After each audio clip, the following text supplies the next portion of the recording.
Hello everyone, আজকে আবার চলে এসেছি নতুন একটা রেসিপির সাথে। আর আজকের রেসিপিটা হলো লিভার কারি। রেসিপিটি শিখতে হলে ভিডিওটি লাস্ট অবধি দেখতে থাকুন। প্রথমেই নিয়েছি চিকেন লিভার, আর সেটিকে ছোট ছোট করে টুকরো টুকরো করে কেটে নেব।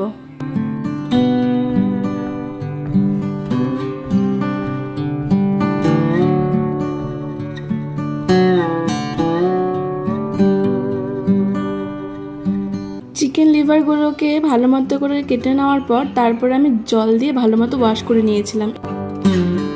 এবারে পেঁয়াজটাও ভালো মতো করে কুচি কুচি করে কেটে নেব।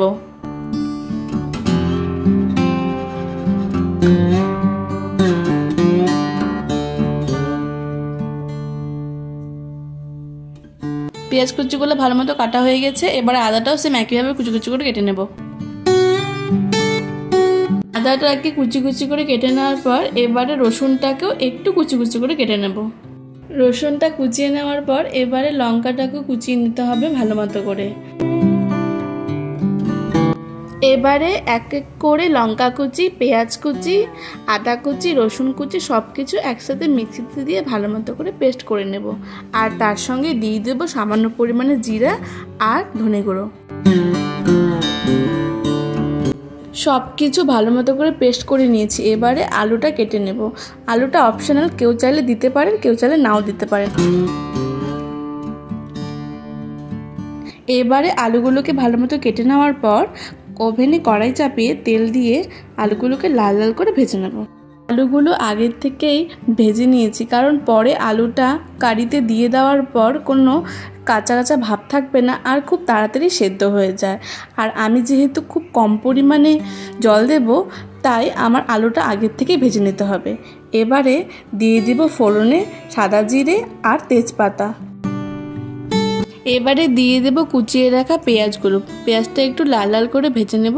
তারপরে দিয়ে দেব এক এক করে নুন আর সামান্য পরিমাণে হলুদ। হলুদ গুঁড়োটা দিয়ে কিছুক্ষণ নেড়ে নেওয়ার পর এবারে দিয়ে দেব 1 চামচের মতো লঙ্কার গুঁড়ো। লঙ্কার গুঁড়োটাও ভালো মতো করে নেড়ে চেড়ে এবারে দিয়ে দেব সেই পেস্ট করে রাখা মশলাটাকে দিয়ে দেওয়ার পর ভালো মতো করে অনবরত নাড়তে হবে, যাতে কড়াইয়ে একটুও লেগে লেগে না ধরে। মশলাটা ভালো মতো করে কষিয়ে নেওয়ার পর এবারে দিয়ে দেব চিকেন লিভারগুলো দিয়ে দেওয়ার পর ভালো মতো করে মিশিয়ে নিতে হবে।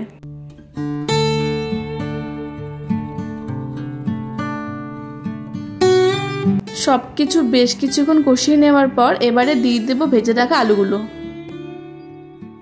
আলুগুলোকে ভালো মতো মিশিয়ে নিয়ে আরও কিছুক্ষণ ভালো মতো কষিয়ে নেওয়ার পর দিয়ে দেব সামান্য পরিমাণে জল। এবারে একটু জাল করে নিয়ে চিকেন মশলা দিয়ে দিলে লিভার কারি একদম রেডি। আশা করি ভিডিওটি সবার ভালো লেগেছে। তো ফিরে আসবো আবার একটি নতুন রেসিপির সাথে। ভিডিওটি ভালো লাগলে প্লিজ লাইক, কমেন্ট, শেয়ার করবেন আর চ্যানেলটি সাবস্ক্রাইব করতে ভুলবেন না।